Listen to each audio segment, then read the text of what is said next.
എപ്പിസോഡിന്റെ തുടക്കത്തിൽ ഡെസ്മണ്ടും ഹേളിയും ജിന്നും ചാർലിയും കാട്ടിലൂടെ മഴയത് നടക്കുകയാണ്. ചുമ്മാ അങ്ങ് നടക്കാതെ സൂപ്പർമാൻ വേണേൽ ഒരു കണ്ണടച്ച് തുറക്കും മുന്നേ ഈ ലോകം ചുറ്റിപ്പറന്ന് വരാൻ പറ്റും എന്ന് ചാർലി പറയുമ്പോൾ, ഡ്യൂട്ട്, നമ്മളൊരു ഓട്ട മത്സരം നടത്തുവാണെങ്കിൽ ഫ്ലാഷ് സൂപ്പർമാനെ തറ പറ്റിക്കും എന്ന് ഹേളിയും വിട്ടുകൊടുക്കാതെ അവർ സൂപ്പർ ഹീറോകളെ പറ്റിയുള്ള സംവാദത്തിൽ നടക്കുമ്പോഴാണ് നിലത്ത് ഒരു കയറിൽ ചാർലി ചവിട്ടുന്നത്. ഇതെന്തു മാരണം എന്ന് കുനിഞ്ഞ് ആ കയർ ഉയർത്തിയെടുക്കുകയാണ് ചാർലി അതിൽ തൊടല്ലേ എന്ന് ഡെസ്മണ്ട് അലറി വിളിക്കുമ്പോഴേക്കും ഞൊടിയിടയിൽ ഒരസ്ത്രം ചാർലിയുടെ കഴുത്തിൽ തറയ്ക്കുകയാണ്. റൂസോ അതേഴ്സിന് വെച്ച കെണിയാവണം ഇത്. ചാർലിയെ രക്ഷിക്കാൻ ശ്രമിച്ച് ഓടി വരുന്ന ഡെസ്മണ്ട്. എന്നാൽ അതിനു മുൻപേ ഡെസ്മണ്ടിന്റെ കൈകളിൽ കിടന്ന് മരണത്തിന് കീഴടങ്ങുകയാണ് ചാർലി. കടലിലേക്ക് നീണ്ടുകിടക്കുന്ന മണലിന് അടിയിലെ വയർ ഉയർത്തുന്ന ഹേളി, ആകാശത്തൊന്ന് മിന്നി മറയുന്ന ചുവന്ന ലൈറ്റ്, പെനിയും ഡെസ്മണ്ടും ഒരുമിച്ചുള്ള ഫോട്ടോ, ജിന്നും ചാർലിയും ഒരു പാരച്യൂട്ട് വിടർത്തി നിൽക്കുന്നു. മരത്തിൽ തങ്ങിയ നിരയിലുള്ള ബോട്ട്സ് ഇട്ട രണ്ട് മനുഷ്യക്കാലുകൾ, ഒടുവിലായി പെനിയുടെ അവ്യക്തമായ മുഖം. വീണ്ടും ഫ്ലാഷസ് കണ്ട് സ്തംഭിച്ചിരിക്കുകയാണ് ഡെസ്മണ്ട്. ചാർലി ജീവനോടെ ഉണ്ടോ എന്നയാൾ ചുറ്റും നോക്കുമ്പോൾ കുപ്പിയിൽ വെള്ളവും എടുത്ത് നടന്നു വരുന്ന ചാർലിയെ കണ്ട് അവന്റെ മരണം വീണ്ടും അടുത്തെത്തിയ വിഷമത്തോടെ മീൻ പിടിക്കാനിരുന്നത് മതിയാക്കി ഹേളിക്ക് അരികിലേക്ക് ഓടുകയാണ്. ഹേയ്, ആ വയറെവിടെ? ശ്രദ്ധിച്ചു കേൾക്ക്, ഇവിടെ ഒരു വയറുണ്ട്, മണലിൽ കുഴിച്ചിട്ട ഒരു കേബിൾ. ഞാൻ എന്തിനെക്കുറിച്ചാണ് സംസാരിക്കുന്നതെന്ന് മനസ്സിലായോ എന്ന് വെപ്രാളത്തിൽ ഡെസ്മണ്ട് ഹേളിയോട് തിരക്കുമ്പോൾ, നിങ്ങളുടെ മണ്ണാങ്കട്ടയിലെ വെളിപാടല്ലേ എന്ന് നിൽക്കുന്ന ഹേളിയോട്, ആ കേബിൾ എവിടെയാണെന്ന് അറിയാമോ? വളരെ അത്യാവശ്യമാണ് എന്ന് പറയുന്ന ഡെസ്മണ്ട് തന്റെ ഫ്ലാഷസുകൾ ഓർത്തെടുത്തുകൊണ്ട്, ആരോ ഒരാൾ വരുന്നുണ്ട് എന്ന് ഹേളിയോട് പറയുകയാണ്. ആ സീൻ അവിടെ കട്ടാവുമ്പോൾ നമുക്ക് ഡെസ്മണ്ടിന്റെ ഒരു ഫ്ലാഷ് ബാക്ക് കാണാം. ഒരു വെളിപാടുണ്ടായതുപോലെ സന്യാസ ജീവിതം തിരഞ്ഞെടുത്ത് ഡെസ്മണ്ട് ആശ്രമത്തിൽ ചേർന്നിരിക്കുകയാണ്. അവിടേക്ക് വരുന്ന ബ്രദർ ക്യാമ്പൽ, ഇവിടെ ഞങ്ങൾക്ക് ഞങ്ങളുടേതായ പരീക്ഷണമുണ്ട്. അനുയോജ്യനെന്ന് തോന്നുന്നിടത്തോളം നീണ്ടു നിൽക്കുന്ന ഒരു മൗനവ്രതം. ഇതൊരാളുടെ ക്ഷമയെയും വിശ്വാസത്തെയും വെല്ലുവിളിക്കുന്നു. ചിലരെ സംബന്ധിച്ചിടത്തോളം ഇത് ഒരാഴ്ച നീണ്ടു നിൽക്കും. ഞങ്ങൾക്ക് വലിയ ഉറപ്പില്ലാത്തവർക്ക് ഒരു മാസം വരെയും. നിങ്ങളുടെ പാത നിങ്ങളെ ഇങ്ങോട്ട് നയിച്ചു. ഇപ്പോൾ നിങ്ങൾ ഞങ്ങളിൽ ഒരാളാണ്. വെൽക്കം ബ്രദർ എന്ന് ഡെസ്മണ്ടിനെ അവിടെ സ്വീകരിച്ചതായി പറയുമ്പോൾ, താങ്ക് യു ബ്രദർ എന്ന് സന്തോഷത്തിൽ നിൽക്കുകയാണ് ഡെസ്മണ്ട്. ആ ഫ്ലാഷ് ബാക്ക് അവിടെ കട്ടാവുമ്പോൾ ജാക്കിന്റെ ടെന്റിന് അരികിൽ വരുന്ന ഡെസ്മണ്ടും ഹേളിയും, ഹേയ് ജാക്ക്, എനിക്ക് നിന്റെ ഫസ്റ്റ് എയ്ഡ് കിറ്റ് ഒന്ന് കിട്ടിയാൽ കൊള്ളാമായിരുന്നു, എന്റെ കാലൊന്നുളുക്കി എന്ന് ഡെസ്മണ്ട് ജാക്കിനോട് നുണ പറയുമ്പോൾ, താൻ നോക്കണോ എന്ന് തിരക്കുന്ന ജാക്കിനോട് കുഴപ്പമില്ലെന്ന് പറയുകയാണ് ഡെസ്മണ്ട്.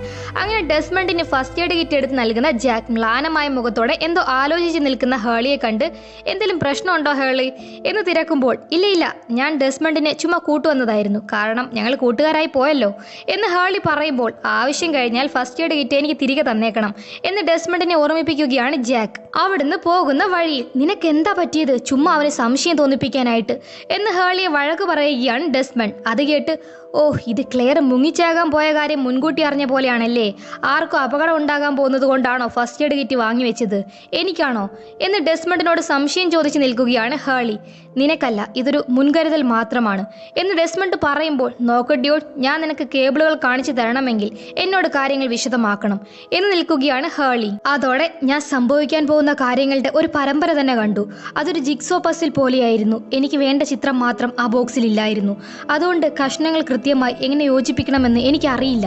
പക്ഷെ ഒരു കഷ്ണം, ആദ്യത്തേത്, അത് നീയായിരുന്നു മണലിലൂടെ കേബിൾ വലിച്ചുകൊണ്ടിരുന്നത് എന്ന് ഡെസ്മണ്ട് പറയുമ്പോൾ, അപ്പോൾ ബാക്കിയുള്ള കഷ്ണങ്ങളോ എന്ന് തിരക്കുന്ന ഹേളിയോട്, ഞാനത് നിന്നോട് പറഞ്ഞാൽ ബോക്സിലെ ചിത്രം മാറും എന്ന് ഡെസ്മണ്ട് അവനോട് പറയുമ്പോൾ, അതുകൊണ്ട് എന്താ, അതല്ലേ വേണ്ടത്?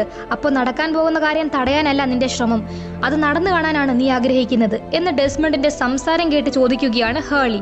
ആ സീൻ അവിടെ കട്ടാവുമ്പോൾ, അകത്തുണ്ടോ എന്ന് തിരക്കി കെയ്റ്റിന്റെ ടെന്റിൽ വരുന്ന സോയർ, നമ്മുടെ ബന്ധത്തെക്കുറിച്ച് നീ ഡോക്ടറോട് പറഞ്ഞോ എന്ന് അവളോട് ആശങ്കയിൽ തിരക്കുമ്പോൾ, ഇല്ല, പക്ഷെ അവൻ അറിയാം, ഏതോ ഒരു നിരീക്ഷണ മോണിറ്ററിലൂടെ അവൻ നമ്മളെ കണ്ടിട്ടുണ്ട്, എന്തായാലും അവൻ അറിയാം എന്ന് ചിരിയോടെ കേറ്റ് പറയുമ്പോൾ, ഹാവ്, അവനെല്ലാം അറിഞ്ഞ സ്ഥിതിക്ക് നമുക്കിനി വേറെ പ്രശ്നമില്ലല്ലോ എന്ന് സന്തോഷത്തിൽ നിൽക്കുന്ന സോയർ പഞ്ചാര അടിച്ചു വരുമ്പോൾ ചിരിച്ചുകൊണ്ട് അവനെ തള്ളി മാറ്റി ടെന്റിന് പുറത്തേക്ക് നടക്കുകയാണ് കേറ്റ്. അതേസമയം കടലിൽ മീൻ പിടിക്കാൻ നിൽക്കുന്ന ജിന്നിനെ എങ്ങനെ തങ്ങൾക്കൊപ്പം കൊണ്ടുപോകും എന്ന് മനസ്സിലാവാതെ നോക്കി നിൽക്കുകയാണ് ഡെസ്മണ്ട്. അത് കണ്ട്, ഡ്യൂഡ്, നമ്മുടെ കൂടെ ജിൻ വരേണ്ട ആവശ്യം എന്താ എന്ന് സംശയം ചോദിക്കുകയാണ് ഹേളി.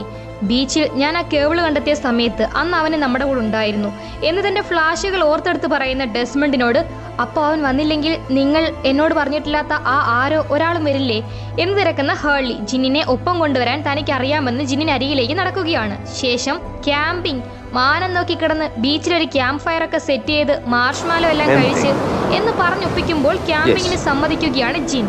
അവരോട് ഫുഡും വെള്ളവും ഒക്കെ ശരിയാക്കാൻ ഏൽപ്പിച്ച് ഒരാളും കൂടെ വേണം എന്ന് നടക്കുകയാണ് ഡെസ്മണ്ട്. അങ്ങനെ നേരെ ചാർലിക്ക് അരികിൽ വന്ന് ക്യാമ്പിങ്ങിന് അവനെ വിളിക്കുന്ന ഡെസ്മണ്ടിനോട് നിങ്ങൾക്ക് വേറെ വല്ല വെളിപാടും ഉണ്ടായോ? ഈ പ്രാവശ്യം നിങ്ങൾ എന്താ കണ്ടത് എന്ന് സംശയിച്ച് ചോദിക്കുകയാണ് ചാർലി. ഈ ദ്വീപിലോട്ട് ആരോ ഒരാൾ വരുന്നുണ്ട് എന്ന് ഡെസ്മണ്ട് പറയുമ്പോൾ വരുന്നെന്നോ, ഇപ്പോ ഇവിടെ ഇല്ലാത്ത മറ്റൊരാളാണോ എന്ന് തിരക്കുന്ന അവനോട് അതെ എന്നറിയിക്കുന്ന ഡെസ്മണ്ട് ജിനിനെയും ഹേളിയെയും പോലെ അവനും ഇതിന്റെ ഒരു ഭാഗമാണെന്ന് അറിയിക്കുമ്പോൾ ശരി, പക്ഷെ അവർ രണ്ടുപേരും മരിച്ചു പോകുമെന്ന് നേരത്തെ നിങ്ങൾ അവരോട് പറഞ്ഞിട്ടില്ല എന്ന് തന്റെ ഉള്ളിലെ മരണഭീതി പറയുന്ന ചാർലിയെ നോക്കി അവന്റെ കഴുത്തിൽ അസ്ത്രം തറച്ച് കൊല്ലപ്പെടുന്നത് ഓർക്കുന്ന ഡെസ്മണ്ട് ആ കാര്യം മറച്ചു വെച്ചുകൊണ്ട് ഈ പ്രാവശ്യം അതെന്തായാലും സംഭവിക്കാൻ പോകുന്നില്ല എന്ന് പറയുമ്പോൾ തന്റെ ഗിറ്റാറുമായി എഴുന്നേൽക്കുന്ന ചാർലി കുറച്ച് നേരത്തേക്ക് നിങ്ങൾ എന്നെ ഒന്ന് വിഷമിപ്പിച്ചു എന്ന് പറഞ്ഞ് ഡെസ്മണ്ടിനൊപ്പം പോകാൻ സമ്മതിക്കുകയാണ്. അങ്ങനെ ക്യാമ്പിങ്ങിന്റെ പേരും പറഞ്ഞ് ഹേളിയെയും ജീനിനെയും ചാർലിയെയും കൂട്ടി കടലിലേക്ക് നീണ്ടു കിടക്കുന്ന ആ കേബിൾ നോക്കി നടന്നു വരികയാണ് ഡെസ്മണ്ട്. ഒരു സ്ഥലത്തെത്തുമ്പോൾ നിൽക്കുന്ന ഹേളി ഇവിടുന്നാണ് പണ്ട് ഞാൻ ആ കേബിൾ പിന്തുടർന്ന് കാട്ടിലേക്ക് പോയത് എന്ന് നിൽക്കുമ്പോൾ മണലിൽ ആ കേബിളിൽ ചവിട്ടി അതെടുക്കാൻ തുടങ്ങുകയാണ് ജിനിനെ തടഞ്ഞ് അതെടുത്തുയർത്തുന്ന ഹേളി. അത് കണ്ട് ഡെസ്മണ്ട് തന്റെ ഫ്ലാഷിൽ കണ്ടത് എങ്ങനെയാണോ അതുപോലെ തന്നെ സംഭവങ്ങൾ ആവർത്തിക്കുന്നതും തുടർന്നുള്ള ചാർലിയുടെ മരണവും ഓർത്ത് വല്ലായ്മയിൽ നിൽക്കുമ്പോഴാണ് മുൻപ് ഈ കേബിളിന്റെ പുറകെ കാട്ടിലേക്ക് പോയപ്പോൾ ഞാൻ റൂസോയുടെ കെണിയിൽപ്പെട്ട് തീരേണ്ടതായിരുന്നു എന്ന് ഹേളി പറയുന്നത് കേട്ട് നമ്മൾ കാട്ടിലേക്ക് പോകുന്നില്ല, നേരം വൈകി, നമുക്കിന്ന് രാത്രി ഇവിടെ ക്യാമ്പ് ചെയ്യാം എന്ന് ഡെസ്മണ്ട് പറയുകയാണ്. ക്യാമ്പ് എന്ന് അതിനുള്ള തയ്യാറെടുപ്പിന് സന്തോഷത്തിൽ പോവുകയാണ് ജിൻ. അവർ എപ്പോഴാ ഇങ്ങോട്ട് വരിക? നിങ്ങൾ പറഞ്ഞ അജ്ഞാതനായ ആ ഒരാൾ എന്ന് തിരക്കുന്ന ചാർലിയോട് ഉടനെ എന്ന് പറയുന്ന ഡെസ്മണ്ട് അയാളുടെ ഫ്ലാഷ് ബാക്കിലേക്ക് പോവുകയാണ്. ബ്രദർ ക്യാമ്പലിനൊപ്പം വൈൻ ബോട്ടിലുകൾക്ക് ലേബലുകൾ ഒട്ടിക്കുന്ന ഡെസ്മണ്ട് അതിന്റെ മൊറായ എന്ന പേര് കണ്ട് ഒടുവിൽ വധിക്കില്ല എന്നാണെങ്കിൽ പ്രവാചകനായ അബ്രഹാമിനോട് തന്റെ മകനായ ഐസക്കിനെ ബലിയർപ്പിക്കാൻ ആദ്യം ദൈവത്തിന് ആവശ്യപ്പെടേണ്ട കാര്യം എന്തായിരുന്നു എന്ന് സംശയം തിരക്കുമ്പോൾ എങ്കിൽ അതൊരു പരീക്ഷണമല്ലാതാകുമായിരുന്നില്ലേ എന്ന് പറയുന്ന ക്യാമ്പൽ. ഒരു പക്ഷേ നീ ജീവത്യാഗത്തിന്റെ മഹത്വത്തെ വില കുറച്ച് കണ്ടതാകാം ഇങ്ങനെ ചോദിക്കാൻ കാരണം എന്നുകൂടി പറഞ്ഞു നിൽക്കുമ്പോഴാണ് ഡെസ്മണ്ടിനെ കാണാനായി ഒരാൾ എത്തുന്നത്. പെട്ടെന്ന് തന്നെ ഡെസ്മണ്ടിന്റെ മോന്തകിട്ടിടിക്കുന്ന ആ വന്ന ആൾ സോറി സർ എന്ന് ബഹുമാനത്തോടെ ക്യാമ്പലിനോട് പറഞ്ഞിട്ട് പോകുമ്പോൾ ഓർക്കണം ബ്രദർ എന്ന് നിൽക്കുന്ന ഡെസ്മണ്ടിനെ നോക്കി കാര്യം പിടികിട്ടാതെ നിൽക്കുകയാണ് ക്യാമ്പൽ. ആ ഫ്ലാഷ് ബാക്ക് അവിടെ കട്ടാവുമ്പോൾ ബീച്ചിൽ ഭക്ഷണം കഴിച്ചിട്ടിരിക്കുന്ന കെയ്റ്റിന് അരികിൽ ഭക്ഷണം എടുക്കാൻ വരികയാണ് ജാക്കിനെ കണ്ട് അയാളോട് വീണ്ടും അടുപ്പത്തിൽ സംസാരിച്ച് ചെല്ലുകയാണ് കെയ്റ്റ്. എന്നാൽ ഭക്ഷണവും എടുത്ത് അവളോട് സ്പൂണും ചോദിച്ച് നേരെ ജൂലിയറ്റിന്റെ ടെന്റിലേക്ക് ചെന്ന് അവൾക്ക് ഭക്ഷണം നൽകിയിരുന്ന് കഴിക്കുകയാണ് ജാക്ക്. അത് കണ്ട് വല്ലാതെ നിൽക്കുന്ന കെയ്റ്റ് ഇനി ജാക്കിന്റെ പുറകെ പോയിട്ട് കാര്യമില്ലെന്ന് മനസ്സിലാക്കി നേരെ സോയറിന്റെ ടെന്റിൽ ചെന്ന് അയാളുമായി ഫിസിക്കൽ റിലേഷനിൽ ഏർപ്പെടുകയാണ്. ആ സീൻ അവിടെ കട്ടാവുമ്പോൾ മറുവശത്ത് ഒരു നെരിപ്പോടൊക്കെ ഉണ്ടാക്കി കൊറിയൻ ഭാഷയിൽ ഒരു പ്രേതകഥ ചാർലിക്കും ഹേളിക്കും പറഞ്ഞു നൽകിയിരിക്കുകയാണ് ജിൻ. അത് കേട്ട് ഒടുവിൽ പ്രേതത്തിന് ഭാഷ ഏതാണെങ്കിൽ എന്താന്ന പോലെ ജിൻ ആക്കിയതിൽ ഭയന്നു പോവുകയാണ് ഹേളി. അവർ മൂന്നുപേരും അങ്ങനെ സംസാരിച്ച് ചിരിച്ചിരിക്കുമ്പോൾ ദൂരെ മാറിയിരിക്കുന്ന ഡെസ്മണ്ടിനെ ശ്രദ്ധിച്ച് അയാൾക്കരികിൽ വരികയാണ് ചാർലി. ഡെസ്മണ്ടും പെനിയുമായുള്ള ഫോട്ടോ നോക്കിയിരിക്കുന്ന ഡെസ്മണ്ടിനോട് അതാരാ എന്ന് തിരക്കുകയാണ് ചാർലി. ഡെസ്മണ്ട് അവനെ ആ ഫോട്ടോ കാണിക്കുമ്പോൾ അത് നോക്കുന്ന ചാർലി ഇവളെ ഉപേക്ഷിച്ച് പോരാൻ നിങ്ങൾക്ക് എങ്ങനെ സാധിച്ചു എന്ന് തിരക്കുകയാണ്. ഞാനൊരു ഭീരുവായതുകൊണ്ടാണ്. ഞാൻ അവളിൽ നിന്നും ഒളിച്ചോടാൻ ശ്രമിച്ചു, പക്ഷെ അവൾ എന്നെ കണ്ടുപിടിച്ചു. പണവും ലക്ഷ്യബോധവും ഉണ്ടെങ്കിൽ ആരെ വേണമെങ്കിലും കണ്ടെത്താം എന്നവൾ എന്നോട് പറഞ്ഞിരുന്നു. അവൾ ഒരിക്കലും കൈവിടില്ലെന്നാണ് ആ പറഞ്ഞതിന്റെ അർത്ഥമെങ്കിൽ കഴിഞ്ഞ 3 വർഷങ്ങളായി അവൾ എന്നെ അന്വേഷിച്ച് നടന്നിരിക്കാമെന്ന് പല രാത്രികളിലും ഉറക്കമുണർന്ന് ഞാൻ ചിന്തിച്ചിട്ടുണ്ട് എന്ന് താൻ ജീവിതത്തിൽ നിന്ന് ഒളിച്ചോടിയ കഥ ചാർലിയോട് പറയുകയാണ് ഡെസ്മണ്ട്. പെട്ടെന്ന് അടുത്തു വരുന്ന ഒരു ഹെലികോപ്റ്ററിന്റെ ശബ്ദം അവരുടെ സംഭാഷണത്തെ തടസ്സപ്പെടുത്തുകയാണ്. തങ്ങളെ രക്ഷിക്കാനെത്തിയ റെസ്ക്യൂ ടീമാണെന്ന സന്തോഷത്തിൽ നിൽക്കുകയാണ് ജിന്നും ഹേളിയും ചാർലിയും. എന്നാൽ ആ ഹെലികോപ്റ്ററിന്റെ ശബ്ദത്തിൽ അവർക്ക് ഒരു പന്തികേട് തോന്നുകയാണ്. വൈകാതെ എന്തോ ഒന്ന് കടലിൽ പതിക്കുന്നതായും അവർ കാണുകയാണ്. ആ സമയം ജിൻ ഒരു ബീക്കൺ ആകാശത്ത് മിന്നിമറയുന്നതും കാട്ടിലെവിടെയോ ഇറങ്ങുന്നതും എല്ലാവർക്കും കാട്ടിക്കൊടുക്കുകയാണ്. തന്റെ ഫ്ലാഷിൽ കണ്ടതുപോലെ അടുത്ത കാര്യവും സംഭവിച്ചത് കണ്ട ഡെസ്മണ്ട് അതിനെ പിന്തുടരാൻ സഹായം കാണിച്ച് എല്ലാവരോടും പുറപ്പെടാൻ പറയുകയാണ്. എന്നാൽ നേരം പുലരാൻ 2 മണിക്കൂർ ബാക്കിയുണ്ടെന്ന് രാവിലെ വരെ കാത്തിരിക്കാൻ ചാർലി അഭിപ്രായപ്പെടുമ്പോൾ അവൾക്ക് കാത്തിരിക്കാൻ പറ്റില്ല എന്ന് ഡെസ്മണ്ട് പറയുന്നത് കേട്ട് അവളോ എന്ന് സംശയിക്കുന്ന ചാർലിയോട് അവർ ആരെങ്കിലും ആകട്ടെ പരിക്കേറ്റ് കാണും, നമ്മൾ 4 പേരും ഉടനെ പോകണം, കാരണം ഇങ്ങനെയാകാം അത് സംഭവിക്കാൻ പോകുന്നത് എന്ന് ഡെസ്മണ്ട് പറയുകയാണ്. അത് കേട്ട് ആയിക്കോട്ടെ, അത് സംഭവിക്കുന്നത് എൻ്റെ അസാന്നിധ്യത്തിലാകട്ടെ എന്ന് ചാർലി പറയുമ്പോൾ വേറെ മാർഗമില്ലാതെ നേരം പുലർന്നിട്ട് ഒരുമിച്ച് പോകാമെന്ന് മനസ്സില്ലാ മനസ്സോടെ സമ്മതിച്ച് തിരിഞ്ഞു നടക്കുന്ന ഡെസ്മണ്ട് തന്റെ ഫ്ലാഷ് ബാക്കിലേക്ക് പോവുകയാണ്. തന്റെ മൂക്കിടിച്ച് തകർത്ത ഡോറക്കിന്റെ വീട്ടിൽ വരുന്ന ഡെസ്മണ്ട് അവിടെ അയാളുടെ സഹോദരി റൂത്തിനെ തിരക്കുകയാണ്. ഡെസ്മണ്ടിനെ കണ്ട് കലിപ്പിൽ നിൽക്കുന്ന ഡോറക് ഇറങ്ങിപ്പോടാ എന്ന് പല്ലിഞ്ഞിരിച്ച് നിൽക്കുമ്പോൾ റൂത്ത് എത്തി അവൻ പറയട്ടെ ഡോറക് എന്ന് ഡെസ്മണ്ടിനെ വീടിനുള്ളിലേക്ക് ക്ഷണിക്കുകയാണ്. ശേഷം ഡെസ്മണ്ട് ഇപ്പോൾ ഒരു സന്യാസിയാണല്ലേ എന്ന് തിരക്കുന്ന റൂത്ത്, നീ എന്തിനാ വന്നത് ഡെസ്മണ്ട്? നീ ചെയ്തത് എന്താണെന്ന് വിശദീകരിച്ച് തുടങ്ങാൻ പോലും നിനക്ക് സാധിക്കില്ല. വിവാഹത്തിന്റെ ഒരാഴ്ച മുന്നെയാണ് നീ പോയത് എന്നവനെ കുറ്റപ്പെടുത്തുമ്പോൾ തനിക്കൊരു ദൈവവിളി ഉണ്ടായെന്നും താൻ വിവാഹത്തെ ഭയന്നിരുന്നുവെന്നും അന്ന് നന്നായിട്ട് മദ്യപിച്ച താൻ ഈ ചെയ്യുന്നത് ശരിയാണോ എന്ന് ആകാശത്തിലേക്ക് നോക്കി ചോദിച്ചെന്നും പിന്നീട് തനിക്ക് ബോധം വരുമ്പോൾ ഒരു തെരുവിൽ കമിഴ്ന്നു കിടന്ന തന്നോട് ഒരു സന്യാസി ഞാൻ നിന്നെ സഹായിച്ചോട്ടെ സഹോദര എന്ന് ചോദിച്ചെന്നും പറയുന്ന ഡെസ്മണ്ട് അയാൾക്കൊപ്പമാണ് താൻ പോകേണ്ടതെന്ന് അന്ന് തനിക്ക് മനസ്സിലായതാണെന്നും പ്രധാനപ്പെട്ട എല്ലാ കാര്യങ്ങളും താൻ ഉപേക്ഷിച്ച് മഹത്തായ ദൈവവിളിക്കായി എല്ലാം ത്യജിക്കണമെന്ന് മനസ്സിലാക്കി എന്നെല്ലാം വിവരിച്ചിരിക്കുമ്പോൾ ഏതെങ്കിലും ഒരിടെ നിന്നെ സഹായിക്കാതിരുന്നത് നന്നായി, അല്ലെങ്കിൽ നീ വല്ല ആട് മേയ്ക്കാനോ മറ്റോ പോകുമായിരുന്നു അല്ലേ?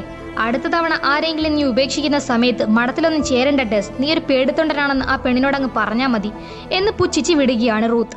ആ ഫ്ലാഷ് ബാക്ക് അവിടെ കട്ടാവുമ്പോൾ പിറ്റേ ദിവസം കടൽ തീരത്ത് ജൂലിയറ്റിനെ അവളുടെ ടെന്റ് പണിയുന്നതിന് സഹായിച്ച് സംസാരിച്ച് നിൽക്കുകയാണ് ജാക്ക്. അവിടേക്ക് വരുന്ന സോയർ സ്വർഗത്തിലെ കട്ടുറുമ്പായില്ലെന്ന് വിശ്വസിക്കുന്നു, അതേഴ്സിലെ നിങ്ങളുടെ പ്രിയപ്പെട്ടവർ ആരാണെന്ന കാര്യത്തിൽ തർക്കിക്കുകയാണോ എന്നവരെ കളിയാക്കുമ്പോൾ നിനക്ക് എന്താ വേണ്ടത് സോയർ എന്ന് തിരക്കുന്ന ജാക്കിനെ പിങ് പോങ് കളിക്കാൻ വെല്ലുവിളിക്കുകയാണ് സോയർ. അങ്ങനെ അവർ പിങ് പോങ് കളിച്ച് സംസാരിച്ച് നിൽക്കുമ്പോൾ ഇത് വിചിത്രമായിരിക്കുന്നല്ലേ മടങ്ങിയെത്തിയത് എന്ന് സോയർ പറയുമ്പോൾ അത് കേട്ട് ചിരിക്കുന്ന ജാക്ക്, ഇന്നലെ കിച്ചണിൽ വെച്ച് കേറ്റും ഇതേ കാര്യം പറഞ്ഞിരുന്നു എന്ന് പറയുമ്പോൾ അവളും പറഞ്ഞല്ലേ ഇന്നലെ നിങ്ങൾ ഒരുമിച്ചാണോ കഴിച്ചത് എന്ന് തിരക്കുന്ന സോയറിനോട് അല്ല, ഇന്നലെ ഞാൻ ജൂലിയറ്റിന്റെ കൂടെ ഡിന്നർ കഴിച്ചത് എന്ന് ജാക്ക് പറയുന്നത് കേട്ട് വല്ലായ്മയോടെ നിൽക്കുകയാണ് സോയർ. ആ സീൻ അവിടെ കട്ടാവുമ്പോൾ കാട്ടിൽ ഡെസ്മണ്ടും ചാർലിയും ജിന്നും ഹേർലിയും ബീക്കൺ നോക്കി നടക്കുകയാണ്. അതിനിടയിൽ ഡെസ്മണ്ടിനെ സംശയിക്കുന്ന ചാർലിയോട് ഇതുവരെ 3 വട്ടം ഞാൻ നിന്റെ ജീവൻ രക്ഷിച്ചു, എന്നിട്ട് നിനക്കെന്നെ വിശ്വാസമില്ലെങ്കിൽ എന്ത് ചെയ്യണമെന്ന് എനിക്കറിയില്ല എന്ന് ഡെസ്മണ്ട് പറയുമ്പോൾ ഇനി നടക്കാൻ വയ്യെന്ന് ഒരിടത്തിരിക്കുകയാണ് ഹേർലി. അപ്പോഴാണ് ഒരു ഹവായിയൻ പാവ കണ്ട് ചാർലി അതെടുക്കുന്നത്. ശേഷം ഒന്നും സംഭവിക്കാത്തത് കണ്ട് ഇത് റൂസോയുടേതല്ല, ആയിരുന്നെങ്കിൽ ഇപ്പോഴേക്കും ഒരു യമണ്ടൻ കല്ല് വന്നെന്റെ തലയെ വീണേനെ എന്ന് മുൻപത്തെ അനുഭവം വെച്ച് ചാർലി അവരോട് പറയുന്നത്. ആ സമയത്ത് ഹേർലി ഇരിക്കുന്നതിന് അടുത്തുള്ള മരത്തിന്റെ മുകളിൽ ഒരു ബാഗ് കണ്ട് അവന്റെ പുറത്ത് ചവിട്ടി അത് കയറിയെടുക്കുകയാണ് ഡെസ്മണ്ട്. ശേഷം അതിനുള്ളിലുള്ള സാധനങ്ങൾ തട്ടി നിലത്തിടുകയാണ്. അതിനുള്ളിൽ പ്ലാസ്റ്റിക് കവറിൽ സൂക്ഷിച്ചിരുന്ന കുറച്ച് പേപ്പേഴ്സും ഒരു സാറ്റലൈറ്റ് ഫോണും ഒപ്പം അർദൽ 22 എന്ന ജോസഫ് ഹെല്ലറിന്റെ നോവലുമായിരുന്നു. ആ ബുക്കിനുള്ളിൽ നിന്ന് ഡെസ്മണ്ടും പെനിയും മുത്തുള്ള ഫോട്ടോ കാണുന്ന ഡെസ്മണ്ടും ചാർലിയും പാരച്യൂട്ടിലെത്തിയ ആൾ പെനി തന്നെയാണെന്ന് ഏതാണ്ട് ഉറപ്പിച്ച് നിൽക്കുകയാണ്. അതേസമയം ബീച്ചിൽ കെയ്റ്റിനരികിൽ വരുന്ന സോയർ ബെർണാഡിൽ നിന്ന് മോഷ്ടിച്ച ഫിൽ കോളിൻസിന്റെ ഏറ്റവും മികച്ചൊരു ടേപ്പ് കാസറ്റ് അവൾക്ക് നൽകുമ്പോൾ സന്തോഷത്തിൽ നിൽക്കുകയാണ് കെയ്റ്റ്. അവളോട് തലേ ദിവസം രാത്രി ജാക്ക് കൈവിട്ടു പോയെന്നുള്ള നിരാശയിലാണോ തനിക്കരികിൽ അവൾ വന്നതെന്ന് ചോദിക്കുന്ന സോയർ തന്നെ അവൾ മുതലെടുക്കണ്ടായിരുന്നു എന്നും തന്നോടൊന്ന് ചോദിക്കണമായിരുന്നു എന്നും നിരാശയിൽ പറഞ്ഞിട്ട് പോകുമ്പോൾ സോയറിന്റെ ആ സംസാരം കേറ്റിൽ അസ്വസ്ഥത ഉണ്ടാക്കുകയാണ്. ആ സീൻ അവിടെ കട്ടാവുമ്പോൾ കാട്ടിൽ അത് അവളായിരിക്കുമെന്ന് ഉറപ്പുണ്ടോ നിന്റെ പെണ്ണ് പെനി എന്ന് ചോദിച്ച് ഡെസ്മണ്ടിന് പുറകെ നടക്കുകയാണ് ചാർലി. ഇപ്പോൾ എനിക്ക് ഉറപ്പുണ്ട്, ഞാൻ നിന്നോട് പറയാതിരുന്നതിന് കാരണം ഒന്നും മാറ്റാൻ ഞാൻ ആഗ്രഹിക്കാത്തത് കൊണ്ടാണ് എന്ന് ഡെസ്മണ്ട് പറയുമ്പോൾ നിങ്ങളുടെ പെണ്ണ് വന്ന് ഞങ്ങളെ രക്ഷപ്പെടുത്തുമെന്നാണ് നിങ്ങൾ കാണുന്നതെങ്കിൽ നമ്മളായിട്ട് എന്തിനാ ചുമ്മാ അത് മാറ്റാൻ നിൽക്കുന്നത് അല്ലേ എന്ന് സന്തോഷത്തിൽ മുൻപിൽ കയറി നടക്കുകയാണ് ചാർലി. അവന്റെ കഴുത്തിൽ അസ്ത്രം തറയ്ക്കുന്നതും ഓർത്തു നിൽക്കുകയാണ് ഡെസ്മണ്ട്. ആ സമയത്ത് പെട്ടെന്ന് അവിടെ മഴ പെയ്യുകയാണ്. ഒപ്പം നമുക്ക് ഡെസ്മണ്ടിന്റെ ഫ്ലാഷ് ബാക്ക് കാണാം. റൂത്തിനോട് സംസാരിച്ചു വന്ന് ലേബൽ ചെയ്ത വൈൻ കുടിച്ചു തീർത്തിരിക്കുന്ന ഡെസ്മണ്ടിനെ കൈയോടെ പൊക്കുന്ന ബ്രദർ കാമ്പൽ ആ ഓരോ കുപ്പി വീഞ്ഞിന് 100 പൗണ്ടോളം വിലയുണ്ടെന്നും ഈ വർഷം ആകെ 108 ബോക്സുകളെ തയ്യാറാക്കുന്നുള്ളൂ എന്നും പറയുമ്പോൾ അതായത് നമ്മളൊരു ദാരിദ്ര്യ വ്രതമെടുത്തതുപോലെ തന്നെ അല്ലേ എന്ന് കിളിപോയിരിക്കുന്ന ഡെസ്മണ്ട് താൻ ഒരു സന്യാസിയാണെന്ന് മറന്നു പറയുകയാണ്. നമ്മൾ ത്യാഗവ്രതം എടുത്തിട്ടുണ്ട് എന്ന് തിരുത്തി പറയുന്ന ക്യാമ്പൽ നീ ഒരു സന്യാസിയാകാൻ യോഗ്യനല്ലെന്നാണ് എനിക്ക് തോന്നുന്നത് ഡെസ്മണ്ട് എന്ന് ഡെസ്മണ്ടിനെ അവിടുന്ന് പുറത്താക്കിയതായി അറിയിച്ചിട്ട് പോവുകയാണ്. അങ്ങനെ ഇനി എന്ത് ചെയ്യണമെന്ന് അറിയാതെ അവിടെ ഇരിക്കുന്ന ഡെസ്മണ്ട്. ആ ഫ്ലാഷ് ബാക്ക് അവിടെ കട്ടാവുമ്പോൾ കാട്ടിൽ മഴയത്ത് പെനിയാണ് എത്തിയതെന്ന നിഗമനത്തിൽ എല്ലാവരോടും വേഗം നടക്കാൻ പറഞ്ഞ് മുൻപേ പോവുകയാണ് ഡെസ്മണ്ട്. അത് കേട്ട് എന്നെ കൊണ്ടാകുന്ന വേഗത്തിൽ ഞാൻ നടക്കുന്നുണ്ട്, മനസ്സിലായില്ലെങ്കിൽ പറഞ്ഞു തരാം, ഞാനൊരു ഫ്ലാഷ് ഒന്നും അല്ല എന്ന് ഹേർലി പറയുമ്പോൾ ഫ്ലാഷിനെ കൊണ്ട് ഒന്നിനും കൊള്ളില്ല എന്ന് പറയുകയാണ് ചാർലി. ശേഷം നമ്മൾ എപ്പിസോഡിന്റെ തുടക്കത്തിൽ ഡെസ്മണ്ടിന്റെ ഫ്ലാഷിൽ കണ്ടതുപോലെ അവർ സൂപ്പർമാനെയും ഫ്ലാഷിനെയും കുറിച്ച് ചർച്ച ചെയ്യുന്നത് കേൾക്കുന്ന ഡെസ്മണ്ട് തന്റെ ഓർമ്മകൾ വീണ്ടെടുത്ത് ആ പരിസരത്ത് ഒരു മരത്തിൽ ചാർലിയുടെ മരണത്തിന് കാരണമാവുന്ന അസ്ത്രം ഇരിക്കുന്നത് കാണുകയാണ്. പെട്ടെന്ന് ഒരു കയറിൽ ചവിട്ടുന്ന ചാർലി ഇതെന്തു മാരണം എന്ന് കാൽ ഉയർത്തുന്നതും പാഞ്ഞു വരുന്ന അസ്ത്രം അത് നോക്കി നിന്ന് ഡെസ്മണ്ട് ചാർലി മാറിക്കോ എന്നവനെ തള്ളി നിലത്തേക്ക് ഇടുകയാണ്. അങ്ങനെ അവർക്കടുത്തായി നിലത്ത് ആ അസ്ത്രം തറയ്ക്കുകയാണ്. എല്ലാം കണ്ട് ഡ്യൂട്ട് എന്ന് ഞെട്ടി ഹേളി നിൽക്കുമ്പോൾ ഇത് നേരത്തെ സംഭവിക്കുമെന്ന് ഡെസ്മണ്ടിന് അറിയാമായിരുന്നു എന്ന് മനസ്സിലാക്കി ഡെസ്മണ്ടിനെ നോക്കി ഞെട്ടലിൽ കിടക്കുകയാണ് ചാർലി. പിന്നീട് ബീക്കൺ നോക്കി മുന്നോട്ട് പോകുമ്പോൾ ഏത് ദിശയിലേക്ക് പോകണമെന്ന് തീരുമാനിക്കാൻ സാധിക്കാതെ അവർ നിൽക്കുകയാണ്. അങ്ങനെ രണ്ട് വഴിയിൽ പിരിഞ്ഞു പോകാമെന്ന് ഹേളി പറയുമ്പോൾ താൻ ഡെസ്മണ്ടിനൊപ്പം പോകാമെന്ന് പറയുകയാണ് ചാർലി. ശേഷം തനിച്ചാവുമ്പോൾ നിങ്ങൾ മാറിക്കോ എന്ന് പറഞ്ഞിരുന്നു. നമ്മൾ പുറപ്പെടുന്നതിന് മുൻപ് തന്നെ നിങ്ങൾക്ക് അറിയാമായിരുന്നു. ഇന്നേരം അത്രയും നിങ്ങൾക്ക് അറിയാമായിരുന്നു അല്ലേ? എന്തേ നിങ്ങളൊന്നും പറയാഞ്ഞത് എന്ന് തന്റെ മരണം ഡെസ്മണ്ടിന് അറിയാമായിരുന്നെന്ന് ഡെസ്മണ്ടിനെ ചാർലി ചോദ്യം ചെയ്യുമ്പോൾ ഞാൻ സത്യം പറഞ്ഞിരുന്നെങ്കിൽ നീ വരുമായിരുന്നില്ല എന്ന് ഡെസ്മണ്ട് പറയുന്നതും നിങ്ങളുടെ കൂടെ ഞാനും വരണമായിരുന്നു. കാരണം ഞാൻ നിങ്ങളുടെ വെളിപാടിന്റെ ഭാഗമാണല്ലോ. എന്റെ തലയിൽ ഒരു അമ്പ് തുളഞ്ഞു കയറിയാൽ മാത്രമേ നിങ്ങളുടെ പെണ്ണിനെ തിരിച്ചു കിട്ടൂ എന്ന് നിങ്ങൾ കരുതി നിങ്ങൾ എന്നെ കൊലയ്ക്ക് കൊടുക്കുകയായിരുന്നു എന്ന് അവന്റെ ജീവൻ രക്ഷിച്ചത് മറന്നിട്ട് ഡെസ്മണ്ടിനോട് ആക്രോശിക്കുകയാണ് ചാർലി. അത് കേട്ട് തനിക്ക് വെളിപ്പെട്ടതുപോലെ കാര്യങ്ങൾ സംഭവിച്ചില്ലെങ്കിൽ ചിത്രങ്ങൾ മാറുമായിരുന്നു എന്ന് പറയുന്ന ഡെസ്മണ്ട്, ഞാൻ നിന്നെ മരിക്കാൻ അനുവദിക്കണമായിരുന്നു ചാർലി. ഞാൻ നിന്റെ ജീവൻ രക്ഷിച്ചുകൊണ്ടിരിക്കുന്നു. എന്നിട്ട് എന്ത് പ്രയോജനമുണ്ടായി? ഇതിങ്ങനെ തുടർന്നുകൊണ്ടേയിരിക്കും. അതാണോ ഗുണം? ഒരു പരീക്ഷണമായിരിക്കാം. ഞാൻ തോറ്റത് മിച്ചം. കാരണം കണ്ടതെല്ലാം ഞാൻ മാറ്റിമറിച്ചു എന്ന് വയലന്റ് ആവുകയാണ് ഡെസ്മണ്ട്. പെട്ടെന്ന് അവരെ ജിൻ വിളിക്കുകയാണ്. അവിടെ ബീക്കണുമായി ഒരു മരത്തിൽ അനങ്ങാതെ തൂങ്ങിക്കിടക്കുന്ന പാരച്യൂട്ടിസ്റ്റിനെ അവർ കണ്ടെത്തിയിരുന്നു. ഡ്യൂഡ്, അവൾക്ക് അനക്കമൊന്നുമില്ല എന്ന് ഹേളി പറയുമ്പോൾ I'm sorry Penny, I'm sorry എന്ന് സ്യൂട്ടും മാസ്കും എല്ലാം ധരിച്ച ആ മനുഷ്യരൂപം നോക്കി വിതുമ്പുകയാണ് ഡെസ്മണ്ട്. ഒപ്പം നമുക്ക് ഡെസ്മണ്ടിന്റെ ഫ്ലാഷ് ബാക്ക് കാണാം. സന്യാസമഠത്തിൽ നിന്നും ബ്രദർ ക്യാമ്പലിനോട് യാത്ര പറഞ്ഞ് ഇറങ്ങാൻ സന്യാസ കുപ്പായം തിരികെ നൽകാനായി വരികയാണ് ഡെസ്മണ്ട്. അങ്ങനെ ആ കുപ്പായം തിരികെ വെക്കുന്ന സമയത്ത് നമുക്കവിടെ ബ്രദർ ക്യാമ്പലിന്റെയും എലോയിസ് ഹോക്കിങ്ങിന്റെയും ഒരു ഫ്രെയിം ചെയ്ത ഫോട്ടോ ഇരിക്കുന്നത് കാണാം. എലോയിസിനെ ഈ സീസൺ എപ്പിസോഡ് 8 ഹാച്ച് പൊട്ടിത്തെറിച്ച അന്നത്തെ ഡെസ്മണ്ടിന്റെ ഫ്ലാഷ് ബാക്കിൽ ഡെസ്മണ്ട് മൈൻഡ് ട്രാവൽ ചെയ്ത് 1996 വെച്ച് കാണുന്നത് നമ്മൾ കണ്ടതാണ്. അങ്ങനെ അവിടെ നിറങ്ങുന്ന ഡെസ്മണ്ടിനോട് വൈൻ ബോട്ടിൽസ് എടുത്ത് കാറിൽ വെക്കാൻ സഹായിക്കുകയാണെങ്കിൽ ലിഫ്റ്റ് കിട്ടുമെന്ന് പറഞ്ഞു വിടുകയാണ് ക്യാമ്പൽ. ശേഷം ആ കാർ ഉടമയായ സ്ത്രീയോട് സംസാരിച്ച് നിൽക്കുന്ന ക്യാമ്പൽ അവരുടെ അച്ഛൻ ആ മഠത്തിലേക്ക് സംഭാവന നൽകുന്നതിന് നന്ദി അറിയിച്ച് നിൽക്കുകയും ഡെസ്മണ്ടിനോട് ഗുഡ് ബൈ പറഞ്ഞു പോവുകയും ചെയ്യുമ്പോൾ ആ കാറിൽ വൈൻ ബോക്സസ് എടുത്ത് വെക്കാൻ വരുന്ന ഡെസ്മണ്ട് അവിടെ വെച്ച് ആദ്യമായി പെനിയെ കാണുകയാണ്. അവളോട് താനൊരു മുൻ സന്യാസിയാണെന്നും ഇന്നലെ രാത്രി മുതൽ തന്നെ പിരിച്ചുവിട്ടതാണെന്നും പറയുന്ന ഡെസ്മണ്ടിനോട് സോറി, എനിക്ക് സന്യാസിമാരെ പുറത്താക്കാമെന്നറിയില്ലായിരുന്നു എന്ന് പെനി പറയുമ്പോൾ ഞാനൊരു സന്യാസി മഠത്തിൽ എത്തിച്ചേരേണ്ടവനല്ലായിരുന്നു എന്ന് അവരെന്നോട് പറഞ്ഞു. മുന്നോട്ടുള്ള യാത്രയുടെ ആദ്യപടി മാത്രമാണിതെന്ന്. ദൈവത്തിന് എന്നെ കൊണ്ട് എന്തോ വൻ പദ്ധതികളുണ്ടെന്ന് പറയപ്പെടുന്നു എന്ന് നിരാശനായ ഡെസ്മണ്ട് പറയുമ്പോൾ നിങ്ങൾക്കതിൽ ഒട്ടും വിശ്വാസമില്ലെന്നാണ് എനിക്ക് തോന്നുന്നത്. ചിലപ്പോൾ അവർ പറഞ്ഞത് ശരിയായിരിക്കാം. നിങ്ങളെ പുറത്താക്കിയിരുന്നില്ലെങ്കിൽ നമ്മൾ കണ്ടുമുട്ടുമായിരുന്നില്ല. പിന്നെ കാർലയിൽ ചെന്ന് ഈ വീഞ്ഞുപെട്ടികൾ അൺലോഡ് ചെയ്യാനും പറ്റുമായിരുന്നില്ല എന്ന് പറയുന്ന പെനി, എൻ്റെ പേര് പെനലപ്പി എന്ന് പറഞ്ഞ് അവർ പരസ്പരം പരിചയപ്പെടുകയാണ്. ആ ഫ്ലാഷ് ബാക്ക് അവിടെ കട്ടാവുമ്പോൾ ഡെസ്മണ്ട് മരക്കൊമ്പിൽ നിന്ന് താഴെ ഇറക്കിയ ആ മനുഷ്യരൂപത്തിന് ചുറ്റും നിൽക്കുകയാണ് ചാർലിയും ഹേളിയും ജിന്നും. അവൾക്ക് ജീവനുണ്ട് എന്ന് ഹേളി പറയുമ്പോൾ പിറകോട്ട് മാറി നിൽക്ക്, അവളുടെ അടുത്തുനിന്ന് മാറി നിൽക്ക് എന്ന് അവരെയെല്ലാം തള്ളി മാറ്റി അവിടെ ഇരിക്കുന്ന ഡെസ്മണ്ട് ഞാൻ ഇവിടെയുണ്ട് പെനി എന്നിരുന്ന് ഗ്യാസ് മാസ്ക് മാറ്റുമ്പോഴുണ്ട് അത് മറ്റേതൊരു പെൺകുട്ടി. അത് കണ്ട് ഒന്നും മനസ്സിലാവാതിരിക്കുന്ന ഡെസ്മണ്ട് എന്നാൽ ഡെസ്മണ്ട് എന്ന് വിളിച്ച് അബോധാവസ്ഥയിലേക്ക് പോവുകയാണ് ആ പെൺകുട്ടി. അങ്ങനെ ഇന്നത്തെ എപ്പിസോഡ് ഇവിടെ അവസാനിക്കുമ്പോൾ ഡെസ്മണ്ടിന്റെയും പെനിയുടെയും ഫോട്ടോയുമായി ഈ ദ്വീപ് കണ്ടെത്തിയെത്തിയ ഈ പെൺകുട്ടി ആരായിരിക്കും? ഇവളുടെ വരവിന്റെ ഉദ്ദേശം എന്തായിരിക്കും? ചാർലിയെ എന്നും ഇങ്ങനെ മരണത്തിൽ നിന്നും രക്ഷിക്കാൻ ഡെസ്മണ്ടിന് സാധിക്കുമോ? കാത്തിരിക്കുക, കഥ തുടരും. Till then stay lost.